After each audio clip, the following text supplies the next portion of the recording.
मोर मोरनी की कहानी। एक जंगल में एक मोर और मोरनी रहती थी। मोर और मोरनी बहुत ही हंसी खुशी जंगल में रहा करते थे। एक दिन मोरनी मोर से कहती है कि पिया जी, हमें जहाँ से चलना चाहिए, हमें वहाँ चलना चाहिए जहाँ हमारे समाज के लोग रहते हैं। मोर कहता है, हम वहाँ चलेंगे तो लड़ाई झगड़े होंगे। हम दोनों ही जंगल में कितने सुकून से रहते हैं, हमें वहाँ जाने की क्या ज़रूरत है। लेकिन मोरनी जिद करने लगती है तो मोर भी मान गया और वो दोनों उठकर एक नगर में आ जाते हैं। खुशी नगर का राजा पशु पंछियों की भाषा को आसानी से समझता था। उस राजा ने करा शस्त्र की पढ़ाई की थी। करा शस्त्र का मतलब यही होता है कि पशु पंछियों की भाषा को समझ पाना। वो राजा सभी प्रकार के पशु पंछियों की आवाज़ को समझ पाता था और जीव जंतुओं के आवाज़ को आसानी से समझता था कि वो क्या कर रहा है। दोनों मोर और मोरनी कुशीनगर में आ जाते हैं। एक दिन की बात है, राजा अपनी रानी से कहता है कि हे रानी, मुझे बहुत तगड़ी भूख लगी है, आप मुझे भोजन खिला दीजिए। रानी 36 प्रकार का भोजन बनाकर एक हाथ में पानी का लोटा और दूसरे हाथ में खाना का थाल लेकर राजा के पास पहुंचती है। रानी जैसे ही भोजन का थाल राजा के समक्ष रखती है तो एक चावल का टुकड़ा नीचे गिर जाता है। वहीं पर कुछ चींटियां घूम रही थी तो एक चींटी चावल के टुकड़े को लेकर वहां से जाने लगती है। राजा बैठा इस घटना को देख रहा था और चींटी के पास में तुरंत ही एक बड़ा चींटा आता है और वो चींटा चींटी से कहता है कि ये चावल का टुकड़ा मुझे दे दीजिए और राजा की थाली से दूसरा चावल का टुकड़ा ले आओ। उनकी बातों को राजा पूरी तरह से सुन रहा था क्योंकि राजा जानवर पशु पंछियों की भाषा को समझ सकता था। तो राजा वहीं बैठा सुन रहा था कि चींटा चींटी से ये बात कह रहा है। चींटी चींटा से कहती है कि नहीं, मैं नहीं जाऊंगी। अगर ये बात राजा को पता चल जाएगी तो राजा मुझे मार देगा। फिर चींटा चींटी से कहता है कि तुम जाओ, राजा को नहीं पता चलेगा। चींटी फिर जाने की कोशिश तो करती है लेकिन आधे रास्ते से वापस चली आती है और चींटा से कहती है, नहीं, मैं नहीं जाऊंगी। हो सकता है राजा को पता चल जाए और मुझे मार दे। राजा उन दोनों को देख रहा था। चींटा को इस बात का भाव हो जाता है कि राजा हमारी बात को समझ रहा है। चींटा फिर चींटी से कहता है कि देखो, लगता है राजा हमारी बात को समझ रहा है। राजा ने हमारी बातों को सुन लिया है, इसलिए वो हमें ही देख रहा है। चींटी चींटा से कहती है, अगर राजा ने हमारी बातों को सुन लिया है तो अगर ये बात राजा किसी और को बताएगा तो उसी समय पत्थर का बन जाएगा। राजा चींटा और चींटी की बात को बखूबी सुन लेता है और समझ लेता है। राजा इस बात को सुनकर हंसने लगता है। जैसे ही राजा को हंसी आती है, उधर राजा की रानी रसोई से बाहर आती है। वो जैसे ही रसोई से बाहर निकलती है, उसे राजा हंसता हुआ दिखाई देता है। रानी राजा को हंसते हुए देखकर सोचने लगती है कि शायद मुझसे कोई गलती हुई है, इसलिए राजा साहब हंस रहे हैं।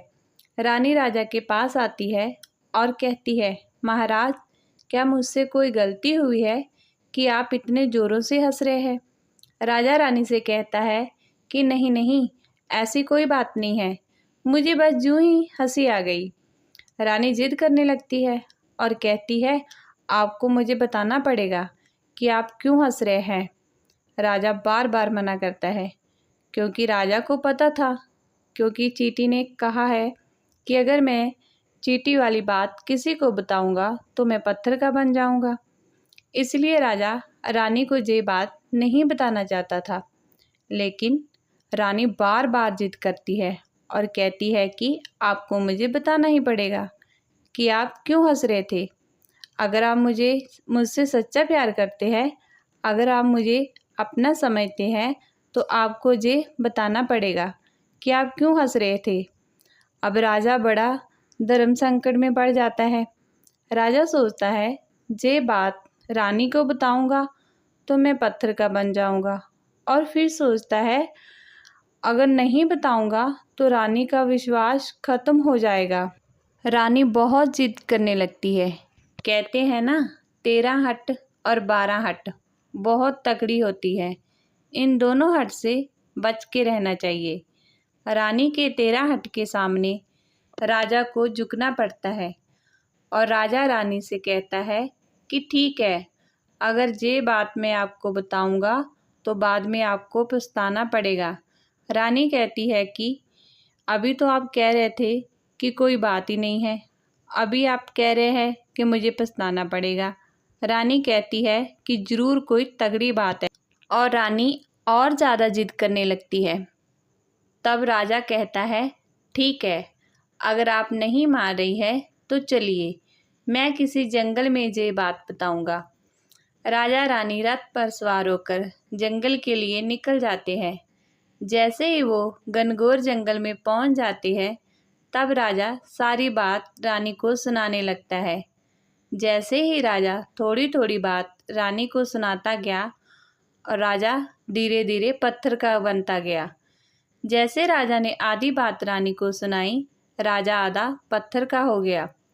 राजा फिर रानी से कहता है मैं धीरे धीरे पत्थर का बनता जा रहा हूँ, बाद में बहुत पछताओगे। रानी कहती है हे राजा साहब, थोड़ी सी बात बची है, आप उसे भी सुना दीजिए। राजा पूरी बात बता देता है और राजा पूरा पत्थर का बन जाता है। रानी की जिद के कारण राजा पत्थर का बन जाता है। रानी रोने लगती है। रानी उस पत्थर को हिलाने की कोशिश करती है, लेकिन भारी भरकम पत्थर कैसे हिला पाती, क्योंकि राजा बहुत ही भारी राजा था। राजा पत्थर का बन जाता है और उधर रानी सर पटक कर रोती है, छाती पीटती है, विलाप करती है और किसी जीव जंतु से सहायता के लिए गुहार करती है। इस सब कहानी को मोर और मोरनी देख रहे थे। रानी को देखकर मोर और मोरनी को दया आ जाती है। मोर मोरनी से कहता है कि ये होता है 13 हट। आपके इस 13 हट की वजह से हम जंगल में कितना खुशी खुशी रह रहे थे, वहाँ से हम जहाँ चले आए। मोरनी मोर से कहती है प्रिय, ये रानी बहुत दुखी है, हमें इसकी सहायता ज़रूर करनी चाहिए। ये इतना विलाप कर रही है, हम ज़्यादा तो सहायता नहीं कर सकते, लेकिन कम से कम इसको धीरज तो दे ही सकते हैं, जानी इसको विश्वास तो हम दिला ही सकते हैं। यही सोचकर मोर और मोरनी उस रानी के पास जाते हैं और जाकर रानी से कहते हैं कि रानी साहिबा, जो हुआ वो तो गलत हुआ, लेकिन आप ज़रा धीरज रखिए, अपने आप को थोड़ा संभालिए। आपके पीछे पूरा राज्य है, राजा तो पत्थर का हो चुका है, अब आपकी राज्य का कारोबार आपको ही संभालना है। रानी मोर मोरनी की बात सुनने के बाद कहती है कि भाई मोर मोरनी, मैं अपने आप को कैसे संभालूं, क्योंकि अब तो मेरा संसार उजड़ गया है, क्योंकि मेरा पति परमेश्वर पत्थर का बन चुका है। अब मैं क्या करूं? रानी की ये बात सुनते ही उधर मोरनी के मुखिया निकल जाता है कि राजा पत्थर के कैसे हो गए। रानी वही बात बताने लगती है जो राजा ने चींटी वाली बात रानी को बताई थी। रानी वही बात मोर और मोरनी को बताने लगती है और रानी भी धीरे धीरे करके पत्थर की बन जाती है। और जब रानी पत्थर की हो जाती है और राजा तो पत्थर का हो ही चुका था, जब दोनों पत्थर के हो जाते हैं उधर मोर मोरनी को चिंता सताने लगती है। मोर और मोरनी बहुत दुखी हो जाते हैं। मोरनी को ये चिंता सताने लगती है कि अभी हम पर भारी संकट आ सकती है। मोर मोरनी को ये बात सताने लगती है कि कहीं हम भी पत्थर के ना बन जाएं, क्योंकि राजा भी उसी चींटी वाली बात से पत्थर का हो चुका है और रानी भी उसी चींटी वाले बात से पत्थर की हो चुकी है। और मोर मोरनी से कहता है कि हम पर भी खतरा मंडरा रहा है, क्योंकि इस तरह की कोई भी बात नहीं है जो तुम्हारे मुंह में रह सके। मोरनी कहती है, जहाँ से हम दूर चले जाते हैं। मोर कहता है, दूर जाने से क्या फायदा है, धरती के किसी भी कोने में हमारा पीछा नहीं छूटेगा। ये खतरा तो हमेशा हमारे ऊपर मंडराता रहेगा। अगर जाने अनजाने में भी हमारे मुंह से बात निकल गई तो हम भी पत्थर के बन जाएंगे। इसी बात को लेकर मोर मोरनी बहुत दुखी हो जाते हैं। रात दिन ये सोचकर वो ना भोजन करते और ना चैन से सोते। बस रात दिन उनको यही दुख सताता कि कहीं हमारे मुंह से बात निकल ना जाए। यदि हमारे मुंह से बात निकल गई, हम भी पत्थर के बन जाएंगे। यही सोचकर और दिमाग लगाया कि यदि मैं सारे चींटियों को ख़त्म कर दूं, तो ये सब खत्म हो सकता है, क्योंकि सारा करा धरा चींटियों का है। मोर मोरनी से कहता है, अगर हम दृष्टि से सभी चींटियों को खत्म कर दें, तो ये सब संकट समाप्त हो जाएगा। मोर मोरनी इस बात से राजी हो जाते हैं और सभी चींटियों को मार मार कर खाना शुरू कर देते हैं। मोर और मोरनी का इतना आतंक हो गया था कि सभी चींटियां डर के मारे बिल के अंदर जाकर छिप गई। मोर और मोरनी निगरानी रखते और कहीं भी चींटी दिखती तुरंत दबोच लेते। कोई भी चींटी मोर और मोरनी की इस आतंक की वजह से बाहर ही नहीं आते थे। सभी चींटियां जमीन के अंदर अपना बिल बनाना शुरू कर दिया और जमीन के अंदर ही जाकर बैठ जाती। काफी समय बीतने के बाद चींटियों को भूख सताने लगी, क्योंकि भोजन तो अंदर मिलता नहीं, भोजन तो बाहर मिलता है। जैसे भोजन लेने के लिए चींटी बाहर आती, उसे दबोच लेते और उसे जान से मार देते। एक चींटी और चीटा भोजन के मारे तड़पते हुए श्री हरि विष्णु का जोरदार भजन करने लगे। भक्ति करते करते उन्हें ये भी मालूम नहीं था कि वो कहाँ है, कहाँ नहीं। वो घोर तपस्या में लीन हो गए। अंत में जाकर श्री हरि विष्णु उन्हें दर्शन देते हैं और भगवान विष्णु कहते हैं कि चीटा और चीटी, जो तुम्हें मांगना है मांग सकते हो। हम तुम्हारी भक्ति से प्रसन्न है, क्योंकि चीटा और चीटी ने निरंतर भक्ति की थी, ना ही कोई जल ग्रहण किया और ना ही कुछ और।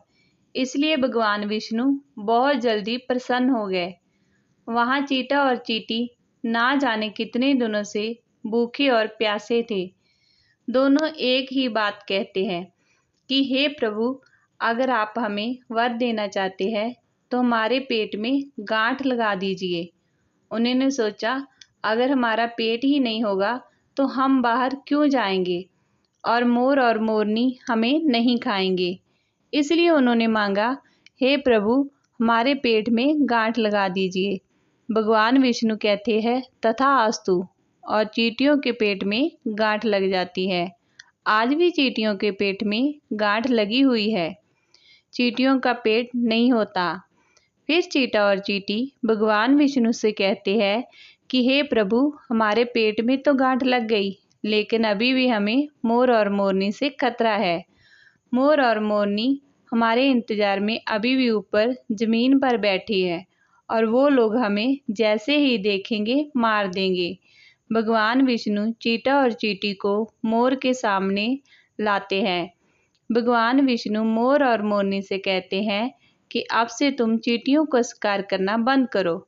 इसमें चींटियों का कोई दोष नहीं है। जो दोषी था वो राजा था, क्योंकि राजा ने कला शास्त्र की पढ़ाई की थी, इसलिए वो सभी जीव जंतुओं का भाषा समझने में समक्ष था।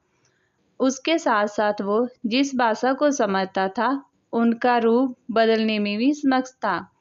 उन पशु पंछियों का स्वरूप धारण किया करता था, और जब वो राजा रूप धारण करता था तब पशु पंछियों के साथ संभोग भी किया करता था। और जब वो पशु पंछी गर्भ धारण करते थे तो उन्हें छोड़कर इंसान बन जाता था, और फिर ऐसे पशु पंछियों पर वो जोर जोर से हंसता था। इसलिए इसी मूर्खता के कारण आज ये राजा पत्थर का बना पड़ा है। मोर और मोरनी कहते हैं, उसकी रानी का क्या दोष है? श्री हरि विष्णु कहते हैं कि उनकी पत्नी भी उनके इस पाप में बागी है, क्योंकि उनकी पत्नी अगर उनको रोकती तो वो इतना बड़ा पाप नहीं करता। इसलिए उसकी रानी भी इस पाप की भागीदार है, इसलिए आज वो भी पत्थर की बन चुकी है। श्री हरि के ऐसा कहने के बाद मोर उनसे कहता है, हे प्रभु, अगर इस बात को हम किसी और से कहें जो कि रानी ने मुझे सुनाई, तो क्या हम पत्थर के बन जाएंगे? श्री हरि विष्णु कहते हैं कि तुम्हारा ये श्राप खत्म हो चुका है, तुम्हें किसी से ये बात कहने पर कोई फर्क नहीं पड़ेगा, आप किसी से भी कह सकते हैं, तुम्हारे ऊपर से खतरा टल चुका है। मोर और मोरनी प्रसन्न हो जाते हैं। श्री हरि अंतर्ध्यान हो जाते हैं और वहां से चले जाते हैं।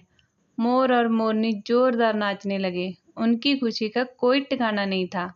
खुशी के मारे नाचते हुए मोर अपने पैरों को देखकर रोने लगता है। मोर सोचने लगता है कि पहले से तो आज मेरा पूरा बदन सुंदर है, लेकिन मेरे पैरों के फटने का कारण क्या है? मोर के पैरों के फटने का कारण चींटी खाना था, क्योंकि उसने बहुत सारे चींटी मार मार कर खाए थे और मोरनी ने भी खाए थे, इसलिए उनके पैर फट गए। आज भी कोई इंसान अगर चींटी खाता है तो उसके शरीर में छोटे छोटे दाने बन जाते हैं। यदि आप ज़्यादा मात्रा में चींटी खाओगे तो आपका बदन भी फटने लगेगा।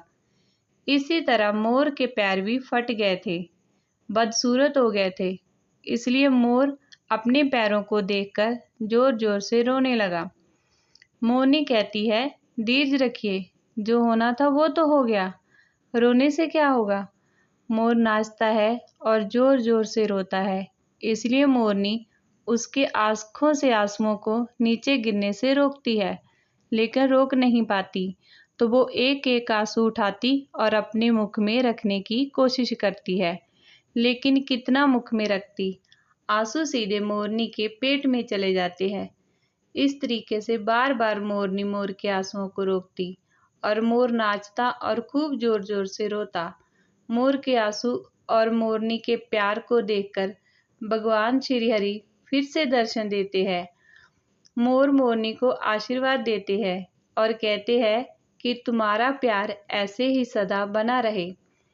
इस आशीर्वाद की वजह से मोर और मोरनी कभी संभोग नहीं करते, क्योंकि मोर नाचता है, उसके आँखों से आंसू गिरते हैं और उन आंसू को मोरनी चुगती है और उसी आंसू के कारण मोरनी गर्भवती हो जाती है।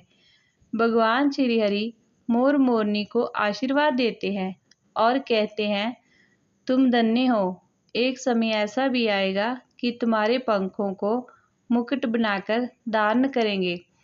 इसलिए कहते हैं कि जब श्री कृष्ण के रूप में श्री हरि धरती पर आते हैं तो मोर मुकुट के साथ आए थे। तो दोस्तों, ये थी हमारी आज की कहानी अच्छी लगी हो तो प्लीज़ वीडियो को लाइक और शेयर करना और चैनल को सब्सक्राइब करना बिल्कुल नहीं भूलना और कमेंट करके बताना कि वीडियो कैसी लगी है। Thank you for watching.